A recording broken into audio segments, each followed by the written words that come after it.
আসসালামু আলাইকুম। আমার সামনে একটা লোক দাঁড়িয়ে আছে, আমরা এনার বিষয়ে একটু কিছু কথা বলবো আর আমরা ওনার কাছে জানবো উনি কি কাজ করে। আসসালামু আলাইকুম। ওয়ালাইকুম আসসালাম। আমি আপনি ভালো এখানকার আছেন? আছি আপনি আলহামদুলিল্লাহ। এই ঝাড়ুটার বালতিতে দিয়ে কি কাজ করেন? আমি এখানকার পরিষ্কার পরিচ্ছন্ন কর্মী। মাঠ পরিষ্কার করলাম আজকে, মাদ্রাসা ঝাড়ু দিলাম, এই কাজ আমার। ইনি হচ্ছে পরিষ্কার পরিচ্ছন্নতার কাজ করে। আপনি এই পরিষ্কার পরিচ্ছন্নতার কাজ কতদিন ধরে করেন? এটা মাদ্রাসার সৃষ্টির থাকি। মাদ্রাসার সৃষ্টি থেকে, যে মাদ্রাসা মসজিদ মানে মাদ্রাসা। রসুলের ঘর, উনি তার একটা খেদমত করে। কোনোদিন কোনো পুরস্কার পাইছিলেন? না, না, পান নাই।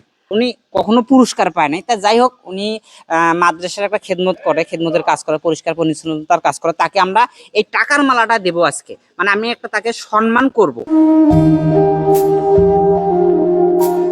চাচা, আপনি কি এই টাকার মালা কখনো পাইছিলেন? না, ছোট থেকে বড় হয়েছেন, কেউ দেয় নাই আপনার। আপনি এই টাকার মালাটা পেয়ে আপনাকে কি রকম লাগতেছে?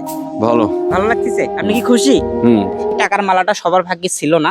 একটা এমন একটা লোককে আমরা দিতে পেরেছি, তার হয়তো বা এই টাকাটা দিয়ে উপকার হবে। আপনাকে এই টাকাটা দিয়ে উপকার হবে? হবে। উপকার হবে। তাহলে আপনি খুশি? খুশি।